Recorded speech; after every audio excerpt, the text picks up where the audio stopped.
There will be certain issues which will happen on your death, and that need to be planned in advance. In fact, last 2 years has brought forward a very big importance of writing a will. And going ahead with writing a will is a difficult job, but I still says, please do look about it, think about it, and do go and get a will done.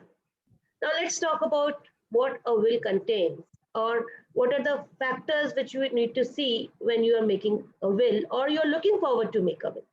Let's first highlight what are the points which need to be highlighted, what are the points which need to be mentioned, and what are the points which need to be decided. First and the foremost is your children. So in case they are minors, you are the guardians for them.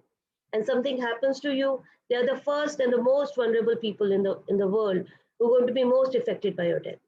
I'm not talking only emotionally, I'm talking majorly about here financially.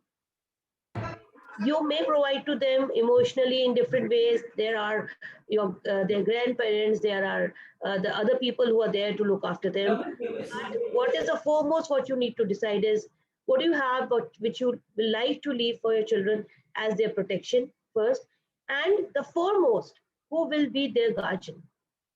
It's very difficult to decide, it is very difficult to feel about it, but you need to decide if your children are really, really small and they are still in the growing age and you are looking forward to write a will. In COVID, we have seen there has been a lot of deaths where the children have been left destitute. So please look into this factor very seriously. The first and foremost to decide is who shall be their guardian. What do you suggest? Who should be there? Preferably, so अगर आप लोगों को English में problem है मैं हिंदी में भी बोल सकती हूँ, कोई दिक्कत नहीं है. Just let me know if whatever is the choiced medium of talking, English or Hindi. English. Okay. So in that case, you need to decide who shall be the guardian.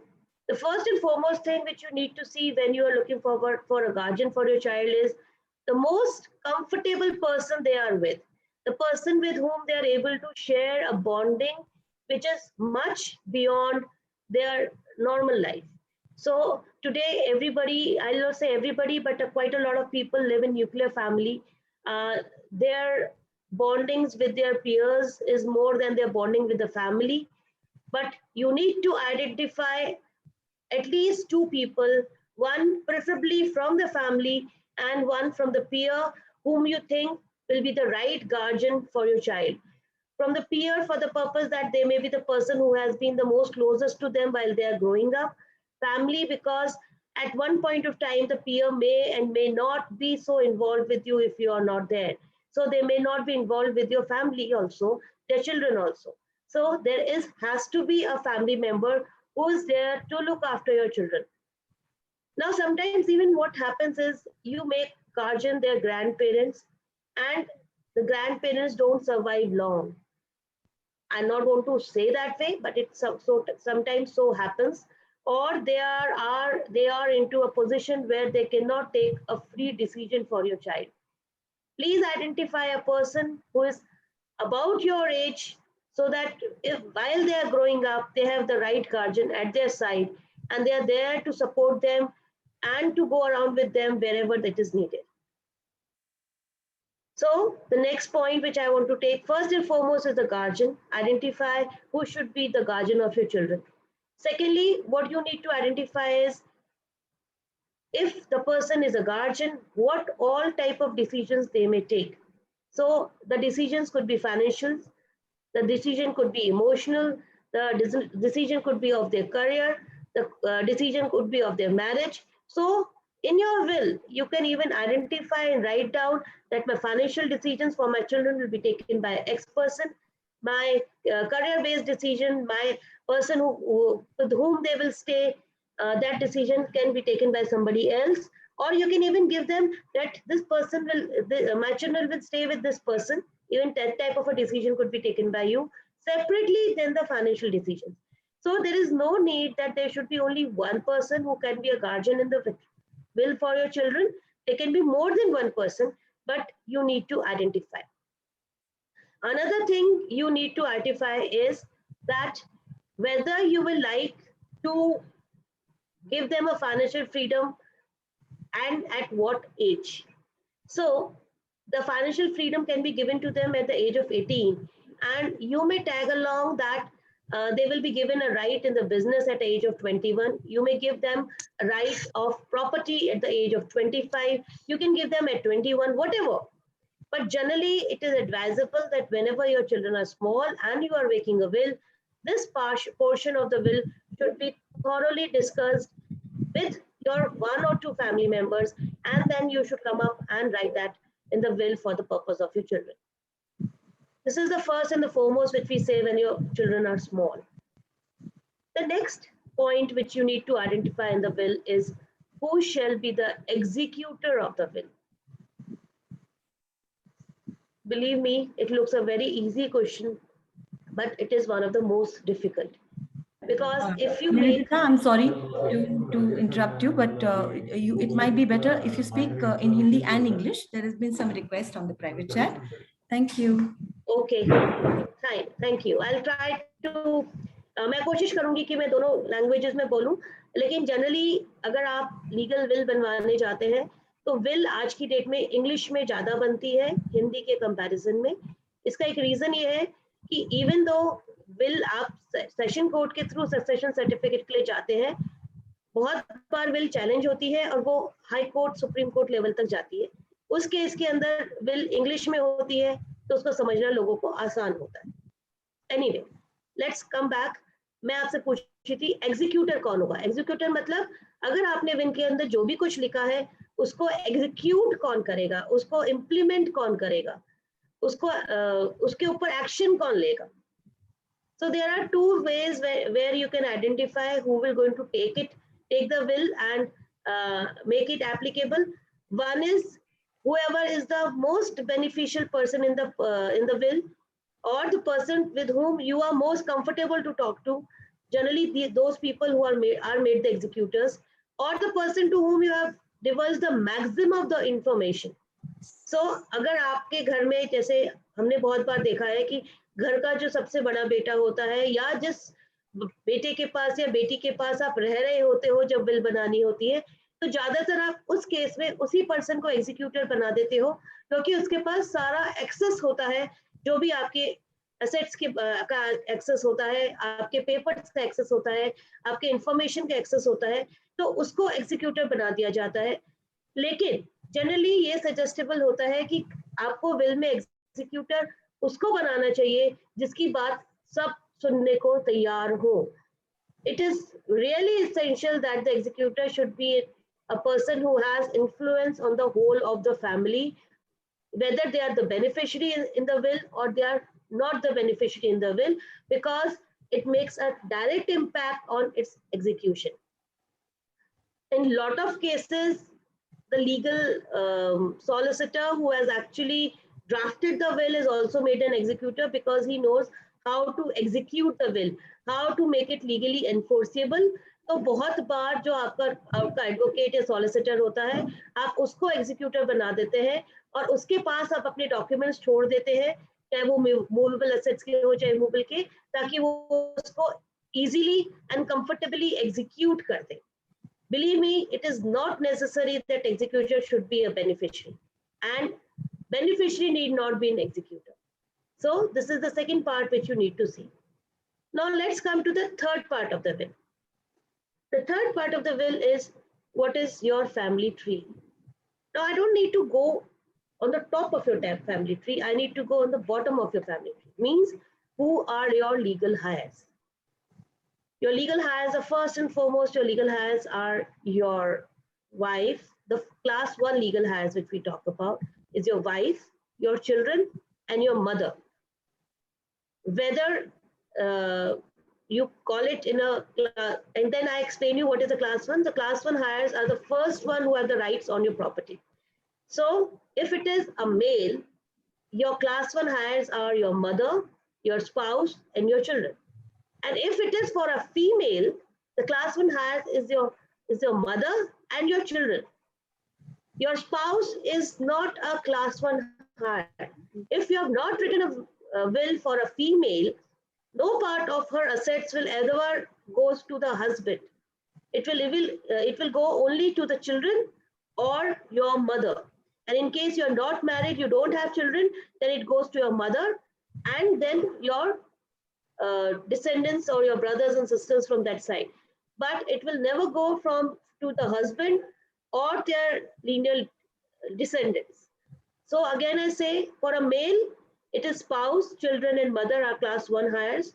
For a female, it is children and mother are the class 1 heirs. Now, when you are writing a will, it's not necessary that you give something only to class 1 heirs. You can give it to class 2 heirs. You can give it to third person who is not even related to you. So your will need to mention, first you need to mention in the will who are your heirs, your legal heirs. You have to define your family. Then the second thing which you need to do is you have to define the beneficiaries. It is a very big possibility your family is your beneficiaries. It is also a possibility your family is not the only beneficiary. There could be some charity which you're looking forward to do. There may be a person who has served you your whole life, you want to give something to them. There is a person, in fact, I'll say that there is no person, but there is any personal trust, a private trust you may have created where you want to donate all your property to that private trust. So I'll discuss private trust in detail in a brief in the last when we are discussing how to devolve the properties. But this is what you need to define. That is, you need to define your legal heirs and you also need to define your beneficiary. Now, why you need to define them? Why you need to identify them? The most important part is if you have not identified your beneficiary properly in the will, there are chances that when he comes for a claim, the claim may be rejected because he has to be legally accepted person to receive whatever benefits, whatever you have devolved on him under the will. In fact, in a few of the cases, we have seen that suppose the father or the mother or the person who is deceased does not have very good relations with all of their sons and daughters, and they exclude a particular person from the list of legal heirs. I'm not saying from the list of beneficiaries, from the list of legal heirs. What happens? They challenge the will, saying that the will is not right. If I have 2 sons, 2 daughters, I need to mention 2 sons, 2 daughters. It's not necessary that these 2 sons, 2 daughters, all the 4 of them will be beneficiaries. But I need to mention who they are, who are my legal heirs. And if I have, say, 1 son who has 3 sons, I mention I have 2 sons, 2 daughters, 3 sons. First son has 3 sons, second son has 2 daughters. My daughter has 3 sons. My second daughter has 2 daughters. So I have defined both class A legal heirs and class 2 legal heirs in my will. Now, the third part which I need to do is I have to define the beneficiaries. I can say my sons and my daughters will be the beneficiary in the will. I can say only my grandsons and my grandchildren will be the beneficiary in the will. I can say anything, whatever I feel like for the beneficiaries, but the legal heirs need to be defined. Now, let's come to the fourth part. The fourth and foremost part is identifying your assets and mentioning them. So it's a continuous will. I am maybe just, let's say, for example, I'm just 40 years old. I'm not looking forward to die tomorrow, and I'm still working. So there will be certain assets which will be replaced, and the certain assets which will continue. And definitely my movable assets are ongoing assets, which will be not the way I define in the will. So what I do, I make a will which has a clause of continuous devolvement of assets. But suppose I am in an age bracket of anything above 65, then what? Then it's a very big chance that you already have your immovable assets already defined and they may not change. And even your movable assets you've identified and put it in a different slot. Say, for example, you have said that these are my bank accounts, these are my mutual funds, these are my gold. So when you are of a certain age and you are very sure and very defined that there will not be a continuous process of adding assets to your kitty, you may make a specific details of your assets. When you think that no, I'm still growing, there may be certain assets which may come and which may go and which may not become a part of the will when it has been finally disclosed, then you can identify it in a form of giving it in the schedule. Or you can identify that I'm going to invest in these type of assets, and these type of assets, for example, I'm going to invest in shares and securities, I'm going to invest in mutual funds, I'm going to invest in insurance, I'm going to invest in immovable property in the form of a land, I'm going to invest in immovable property in the form of commercial assets, I may be investing in immovable property in the form of residential assets. And you can, based on the category of asset in which you have invested, can identify the beneficiary and give each type of asset to each type of beneficiary. Or you can give all your assets to one beneficiary. But it is always advisable that you should mention your assets very categorically and clearly in your will, so that none of your assets could be put to question after a period of time when the will is to be executed. Now, let's identify and based on the category, we define the beneficiaries. So for example, let's come to the immovable assets. So immovable assets, the best way is define the immovable asset in clarity with giving complete details about when you acquired it, how you acquired it, how it belongs to you, and where it is situated. Once that is given, then you write to whom you want to bequeath it. So it could be one person on whom you want to bequeath it. There could be several persons who could be a joint owners to it. There could be a condition that till the time, like in a lot of cases we have seen that we give that the residential house in which you are living, you may be living with your spouse, but you don't want to leave that house to your spouse because you want to bequeath it actually to your children and not to your spouse.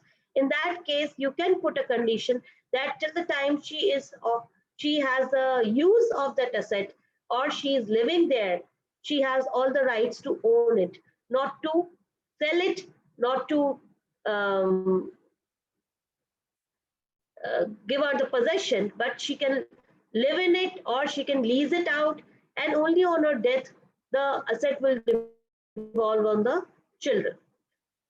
The second way of doing it is that it will be used till the time she wants to use it, and on her NOC, it could be bequeathed on the children to use it further or to sell it or to own it the way they want to do it.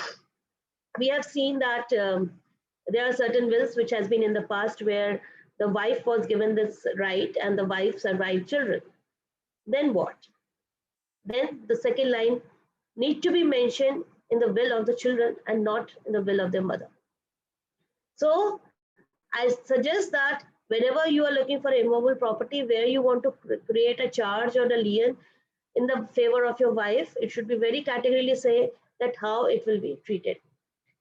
Now, a person may only have a movable asset, immovable asset, and then they want to give something to the daughters. Mind it, as per today's law, your daughters and your son have equal right in the property.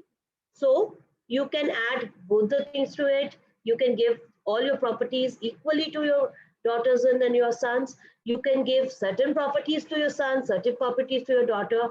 You may come up and say, I don't want to give immovable properties to my daughter, but I want to give movable properties, or I want to give the liquid asset to my daughter. Now, here it is a possibility that you may not have so much of a liquid asset at the time of your death, or you are not maintaining liquid asset, you have more immovable properties. In that case also, you can put a charge on that property stating that this much amount shall be paid to my daughter at my death, and then only this immovable property shall belong to my son. Or you can put a clause that in case my son sell the property which is belonging to me, in that case my son will pay this much particular part of the property's value to my daughter. Then you can fix an annuity in your will. This annuity can go to your wife. This annuity can go to any member of your as a beneficiary. This property may even go, annuity may even go to the female members of family, to the children, where you say this much amount, say for example, 1 lakh rupees per year will be paid to my daughter from the assets which has been, or from the bequest which I have created here. So this is how it is. Now, when we say liquid property includes your cash in hand, your bank account, your shares and securities, your mutual funds, your FDs, everything which could be converted into a cash in a very short time. Means only on execution of a particular paper, could be converted into cash. It is treated to be a liquid asset. And Also non-liquid jewelry. assets, Also jewelry. non-liquid assets, also jewelry. Yes, liquid Okay. assets includes jewelry. Okay, non-liquid assets means your immovable properties like your land, your residential house, your commercial property, and even it includes bonds. So there is a government bond which says that it is for a period of 5 years of lock-in, or you have debentures which is having a lock-in of 10 years or something like that. Then they are treated to be a non-liquid assets. So generally, when we mention in the will, we generally bifurcate not in the form of liquid or non-liquid assets. We generally bifurcate in the form of immovable and movable assets, because these are the two terms which has been recognized under the Land Revenue Act. They do not recognize the word liquid assets and non-liquid assets. In fact, your creditors, your debtors, the ones from whom we have given a loan or from the person whom we have to take a loan, are treated to be movable assets and are defined under the headings of movable assets. Okay. Now, the next thing which I have told you, that is the annuity. Now let's come to the next point which we generally consider while writing a will, is how and when they will be bequeathed. Can anybody have any idea how they can be bequeathed and when they are bequeathed? Nivedita, would you explain the meaning of bequeathed? And little bit in Hindi maybe, थोड़ा सा हिंदी में, जिससे कि सबको बराबर समझ में. Okay, bequeathed means Hindi का word, I need to find out what exact word it is, but basically ये होता है कि ये मुझे मेरे पिताजी ने वसीयत में दी है. तो जो चीज आपके पास वसीयत में आती है, हम उसे bequeathed बोलते हैं. bequeathed मतलब आपको आपके नाम पे कर दी गई है, will के थ्रू आपको दे दी गई है. It's something like this. I can see a lot of questions which have been posted. मेरा request है आप सब अपने अपने questions, सोनिका, बाकी सब लोग अपने questions डाल दीजिए chat box में. At around 8:40 we will be taking your questions. We have kept a good 15-20 minutes for questions. Thank you. Janvi. bequeathed is actually Hindi में तो इसको वसीयत बोलते हैं, but इसका एक्चुअल मतलब सिर्फ इतना ही है. आप ये मान लीजिए कि जो प्रॉपर्टी या जो कुछ आपको वसीयत के थ्रू आपको मिलती है, हम उसको bequeathed मानते हैं. एक आपको गिफ्ट के थ्रू मिलती है, एक आपने अर्न की होती है, और एक आपको वसीयत के थ्रू मिलती है. So that is a bequeathed property. Mind it, today in India we generally work on bequeathed property. We generally ask you to make a will or get the property through a will, or even if not through a will, if you on a death, if you get some property, it is treated to be a bequeathed property. So can we call it maybe विरासत? विरासत में मिली है? नहीं, विरासत में नहीं मिली है. विरासत में और विरासत में आपको बहुत कुछ चीजें मिल सकती है. फॉर एग्जाम्पल, विरासत का मतलब ये होता है कि आपके ग्रैंड पेरेंट्स की प्रॉपर्टी भी विरासत में मिल सकती है, आपको चाचा बाबा की प्रॉपर्टी भी विरासत में मिल सकती है. बट जो आपको विल में मिलती है वो वसीयत के थ्रू ही मिलती है. सो bequeathed has a very specific meaning with कि अगर वसीयत है तो bequeathed है, और नहीं तो विरासत में है तो वो आपको एज अ जनरेशनल पार्ट में as you being one of the legal heirs आपके पास आई. Am I clear, Anjali? Okay. So मैं आपसे ये पूछ रही थी,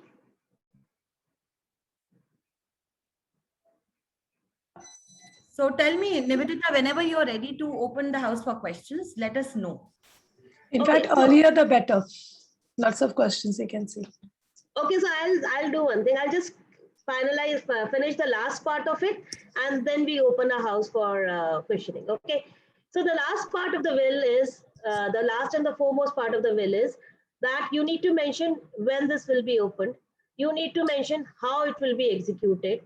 Then you need to mention that what will be like, for a lot of time, a lot of people add that if they are like how they will be like treated after the death. So आपको बड़ा भोज करना है, छोटा भोज करना है, आपको उसके पैसे आपके ही प्रॉपर्टी में से आने चाहिए, आप उसमें आप अपनी प्रॉपर्टी को चैरिटी में देना चाहते हैं, वो भी आप उसके अंदर मेंशन करते हैं. But most important is you should sign the will. You should mention that you are of a sound mind and you have all the knowledge about what the will is written. It should be signed by you in your own handwriting, and there should be minimum 2 witnesses for a will. So witness के बिना, आपकी personal signing के बिना will को establish करना बहुत मुश्किल होता है. तो इस 2 चीजों को आप विल जब भी बनाए, इन दोनों चीजों का आपको हमेशा ध्यान रखना चाहिए. Okay, the house is open for questions. Thank you Nivedita for such uh, मतलब इतना आपने शॉर्ट में और क्रिस्पली आपने पूरी की पूरी हमें समरी बताई विल का, and it's a very large topic but yet you did great justice to it. There are many questions. I am going to take the questions in order जिस तरह से वो पोस्ट किए गए थे. तो पहला क्वेश्चन बदबीर जी का है. Badbir ji, you might want to unmute yourself. वो पूछ रहे हैं कि ट्रस्ट को अपनी पूरी प्रॉपर्टी असाइन कर सकते हैं क्या, या कुछ percentage can be donated to trust. कुछ परसेंटेज ही करना चाहिए कि सभी? So if you have made a private trust where all your beneficiaries are a part of the private trust, you can donate the whole of the property to the private trust. That is perfectly fine. And then whatever is written in the private trust, that way they could be benefited to all of them. जहाँ तक percentage transfer to the trust है, that is all depends on your personal understanding. Generally हम कोई भी तरीके के उसमें कोई डिफरेंशिएट नहीं करते हैं. अगर आप 100% प्रॉपर्टी देते हैं तो भी आपकी विल है, क्योंकि बेनिफिशियरी जो उसमें ट्रस्ट में दिए हुए हैं वो उसका यूज कर सकते हैं. आप ये भी कर सकते हैं कि पार्ट ऑफ द प्रॉपर्टी आप प्राइवेट ट्रस्ट को दे दें. For example, a lot of people give immovable property to the trust, and the movable, like the liquid assets, they leave it to the other beneficiaries. That is also possible. And that is also one of the ways of defining how you are making your will. Okay, thank you very much. You're welcome. Ranju is asking, can there be more than one executor, or is it mandatory to have an executor? Ranjudi, please unmute yourself. It is mandatory to have an executor for the will. Having more than one executor is not a problem. You can have more than one executor. But in that case, you need to define the role of the executors if there is more than one. But it is mandatory to have an executor in the will. So can the beneficiary be the executor? No, it has Yes, to be. yes. There is no restriction for a beneficiary not to be an executor. An executor can be a beneficiary can be an executor, but there has to be an executor. Okay. Thanks, Nivi. You're welcome. The next question is from Rajeshri. Rajeshri, kindly unmute yourself. Yeah. Hello. Rajeshri is asking, married female with no children, who are the class 1 legal heirs? Your mother. But if mother is not alive? The mother is not alive, so their children. So whoever is the class 1 legal heirs of your mother will become the class 1 legal heirs of the married woman. Okay. Or have children. But मुझे एक पूछना था, अगर उसने will नहीं बनाया है, like my sister who doesn't have kids, तो उसने will अगर नहीं बनाया तो who will be legal heirs after her death? Class 1 legal heirs. That is So me. अगर- That is her first sister. तो अगर उसने विल नहीं बनाया है तो उसकी सारी प्रॉपर्टी कायदे से डिवॉल्व होके सिर्फ मदर के पास जाती है. मदर और की mother- लीगल हायर्स में मदर के लीगल हायर्स में उसके बच्चे होते हैं. सो Okay. अगर आप उनकी सिस्टर है तो कायदे से अगर मदर नहीं है तो आप उनकी लीगल हायर हो. Okay. Thank you. You're welcome. Nivi, in this same context, can you define who will be the class 2 heirs? Like, where do the grandchildren figure in? Grandchildren figure in class 2 heirs actually. So all the grandchildren of male or female are class 2 heirs, and in case the husband, like class 1 hire, for example, the son is not there, then his wife will be also a class 2 hire. Can you repeat that again, Nibi? So all grandchildren are class 2 higher, and in case the class 1 higher is not there. So for example, you have a son or you have a daughter, and your son is not, if the son is not there, his wife is also a class 2 higher and their children. If the daughter is not there, then their daughter's children are the class 2 hires, not the husband. Husband is never a class 2 higher or a class 1 higher or even a higher for a female. Got that. Now next question is from Uttara. Uttara, could you unmute yourself, please? Yes, she writes, what happens to the property if the will was not written and if the owner is a female? Yeah. So if the will is not written and the owner is a female, then the first people who have the right on the property are the class 1 hires. So the class 1 hires are the children of the female and the mother of the female. Thank you. Thank you, Nivedita. Yeah, welcome.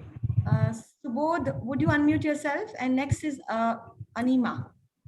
Yeah, my son is a special child. He is autistic.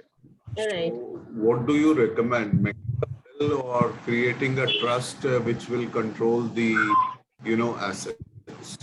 I'll suggest please make a private trust as on date where you define how that will work for him. Define who will be the trustees, whatever is earned, how it will be utilized for him, how it will be utilized after his death. And so I suggest in the will, you bequeath whatever you have to that private trust, and then let that private trust manage the assets for the betterment of your child. Okay, thank you. Next is Anima, and after that is Abha. Please, kindly unmute yourself, Anima. Hi Nivedita, hi Gitanjali. Thanks for arranging this much needed topic, It was very much needed.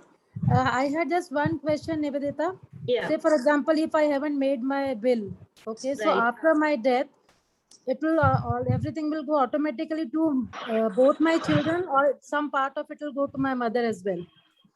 Your mother and your children have equal right on your property. Okay. So if it is not defined, then it will go to all of them, all three of them. Yes, all three of them equally. Okay. Now, let me give one thing I want to make very, very, very clear why we need to have a will. So I think that this point has been discussed out. Please see, if you have a will, there is no need to go to the court to define who are your legal heirs, and there is no need to get a succession certificate from the court to, to use those assets. So if you don't have a will, you have to go to the court, you have to file the claim. It is a matter of 2 to 3 years of the process, even when everybody is agreeing for it, and there is no dispute about the distribution of the property. Then also it is a 2 to 3 years of the process, and there will be a duty of about 3 to 6% on the properties which we have left behind, which need to be paid to the court. So if you have a will, this 2 to 3 years of processes goes off, your legal heirs will have immediate access to the properties, and it will be in their hands for use from the immediate effect. So please write down a will to make their life easier after death to actually use and utilize your property.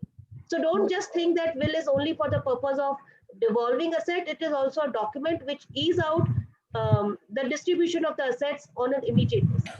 Okay, thank you so much. Thank you. We have a question by someone who's Alpha. I'm not sure who's Alpha.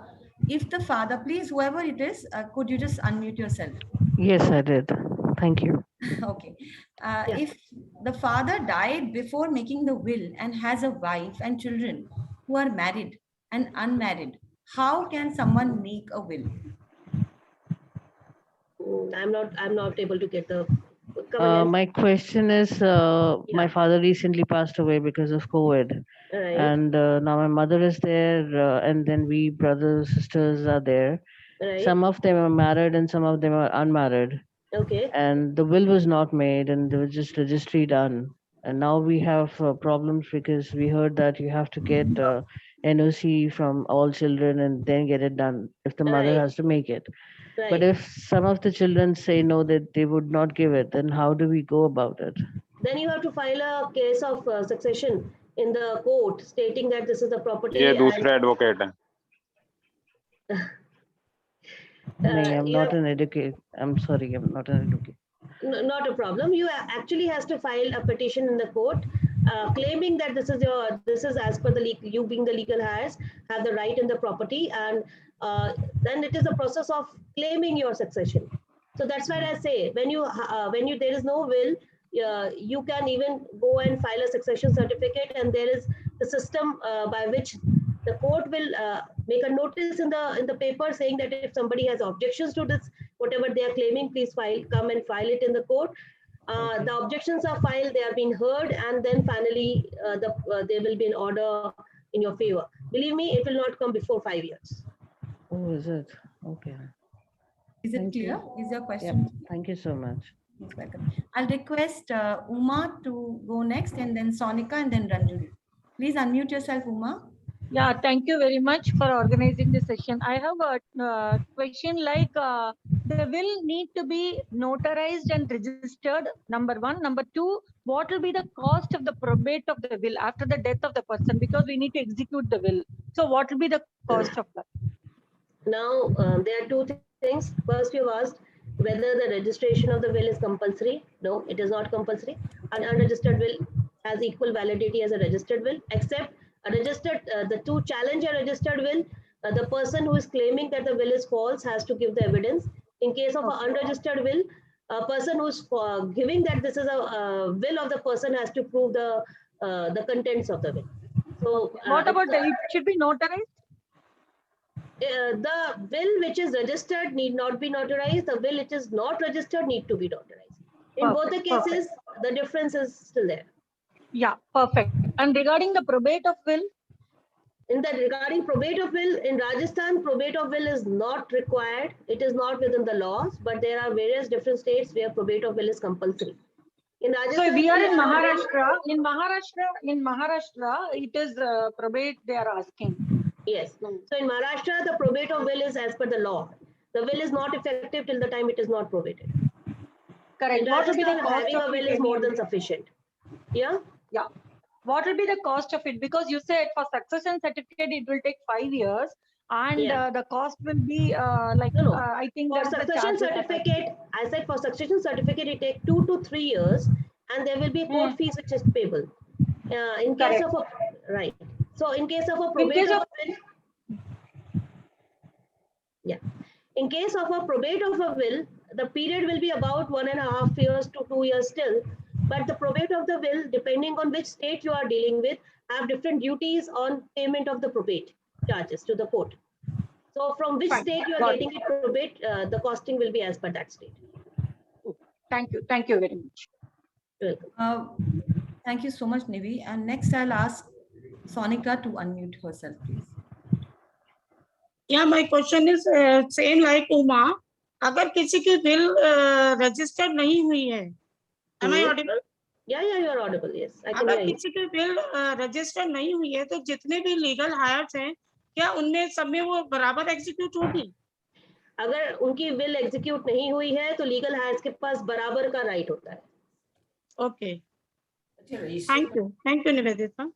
Welcome. Next, would Rajeshri like to take on? Rajeshri has a question. ancestral property होती है, जैसा आपने कहा will बनाया है, तो you need not to have this succession certificate from the court. But is it applicable in ancestral properties even? See, ancestral properties work on the system of. Let me give you a difference between ancestral property and the property created by a person. So generally ancestral property is like something जो आपके दादाजी के पास थी या आपके परदादाजी के पास थी और उसकी कभी विल नहीं बनी, तो आप ये मान के चलिए कि जो भी एंसेस्ट्रल प्रॉपर्टी होती है उसमें सारे लीगल हायर्स का स्टेक होता है.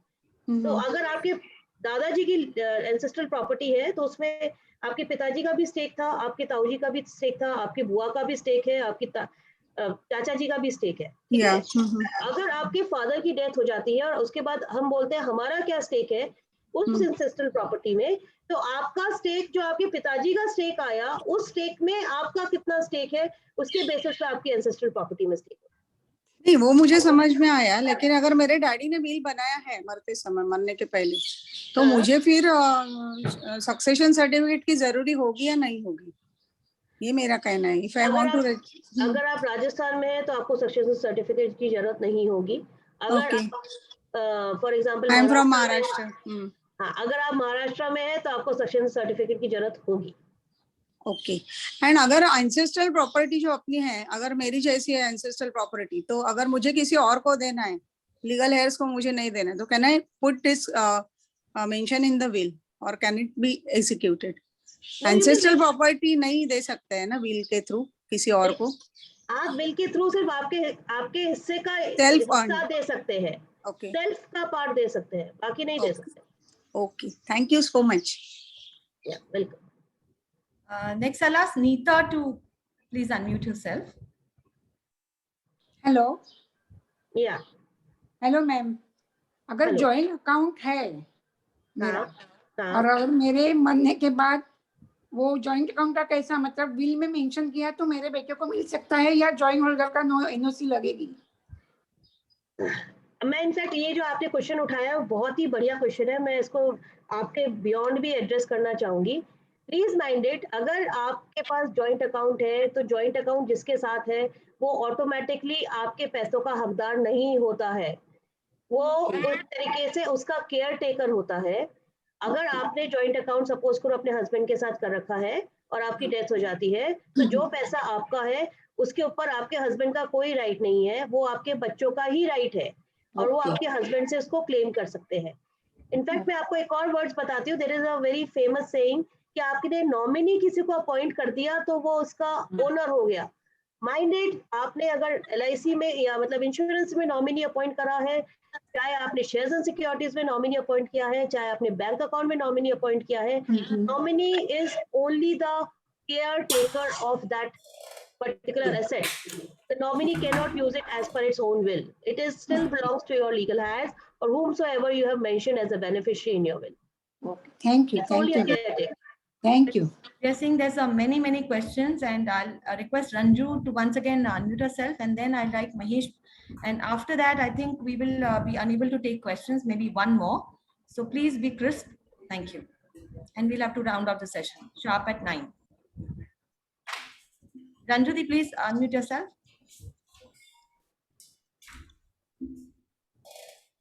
Okay, Mahesh would like to ask his question. Hi, Nivedita. Hi. Hello, how are you? First question is, can we extend this session to 24 hours? This is already the second part, Mahesh. You missed the first part, I believe. But Yes, thank you I for know. coming for the second part. इसीलिए बोल रहा हूँ 24 hours कर दे क्या इसको? Yeah, on popular demand, it will probably continue. We have her as a Live TV, Nivedita Sharda live TV. Please go ahead with the question, Mahesh. Question is on the screen bottom, if you can see it. Children are 18 and 20, property solely in my name. Right. Any kind of paperwork required? My wife gets the inheritance, or my kids, or all three of them? All three of them will get the inheritance equally. What you can actually mention in case you want to have a paperwork is in the will. You can mention that the property could be used by them or could be sold out by them at a particular age. And you can appoint your wife as a trustee for it. You can appoint the, you can just say that in case, in fact, you can make a will if you are looking forward that in case your I do not want anything for the kids till my wife is there. Perfect. So make a will, please, because without a will, you cannot stop that. Are you sure? Automatically the kids gets rights to it? Yes, this is what the law says. In case of your death, it's an equal distribution between all three of So you mean in case of a conflict, my kids can contest my wife for that property which has got only my name on it? Yes, absolutely. And I have a property which is on my and my wife's name. Okay, so in that If case, one of us is deceased, do they still have any rights on it, or same rules apply again? Once you are deceased, whatever is your property, whether it is in a joint name or in an individual name, they have the right on it to the extent it belongs to you. The kids have a right. Yes. And both of them. So yes. So if I do not want a conflict between the brother and the sister, how do I not make a will? And there's something called co-ownership. What is co-ownership? Co-ownership is like you said that you and your wife have a name of one property. So both of you are co-owner of that property. But only we say when they are co-owners, the number of names account for the percentage of the property, ownership of property. So if you are two people, you have 50% ownership. And you're going to co-own it for as long as you want to co-own it. So in case it is devolved in your children, they will co-own it, means they will have equal rights, they will co-own it, and their rights will be treated as 50% till the time they don't distribute the property between themselves. Or till I don't demarcate how I want it distributed. Yes, so they will be the co-owners of it. And my wife does not have the rights to demarcate my share after I am deceased, right? They are automatically 50% owners. No. My wife becomes 50% and 25. If you want to do 50%, 25, please write a will. Second thing, your wife will be equally ownership of all the properties which belongs to you. So this property will be owned by 3 people. Your wife and your 2 children, which will be 33. Oh, my wife's share will become less. No, if it is a co-ownership, then also what happens is the 50% of your property means 50% of your property will again have 33. So she will have 50 plus that. So she'll have 1/3 plus 50%. Yes. Mahesh, I'd request if you're okay with this, we'll take it on a personal level. You can contact her and take a consultancy maybe. Thank you so much. Thank you so much for asking that important question. Last question, I think we are just going towards the end. I'm going to take, can't see the chat box at the bottom. Raghavendra. Yeah, please, can you ask your question?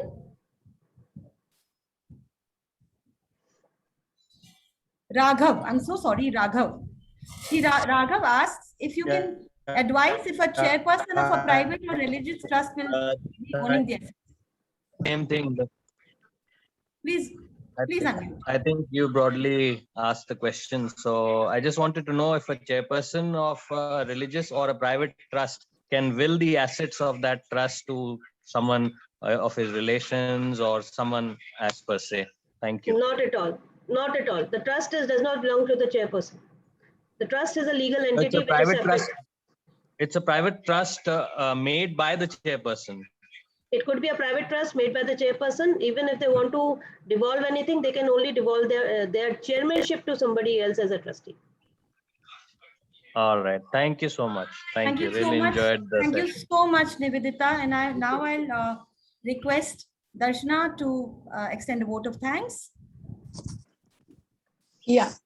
So thank you everyone for this, allowing us to be of some use of being, this opportunity to serve you people and really get wonderful wisdom for each one of you. So Nivedita, I really thank you from the behalf of Plan to Win. So Balbirji, can you go on mute? I request everybody who's not speaking to go on mute. Thank you so much. So this whole event was brought to you by Plan to Win, which is an organization. So I'm one of the founder member of this organization, me, Gitanjali, and there are some leaders who are serving the community. And also we have a dedicated program where you can get your life management systems sorted and you can accomplish your goals. So this is a community where we work in a cluster or a committed buddy structure. If you want to know more about that, you can fill in the contact form. Also, Nivedita is going to come back to us, and answer your questions. I know there is no end to these questions. As Mahesh said, there is something that's going to keep coming up. Yeah, so thank you, Nivedita. You've been really so generous to come here. This is the second time. However, it is not every Saturday, guys. She is a very, very busy lady, and she has lots of things that she is contributing to the community. But definitely, we will put your requirements to her, and she will be coming. Besides Nivedita, also we have got some extraordinary, people who come here and share their wisdom on various areas. Like we are calling somebody for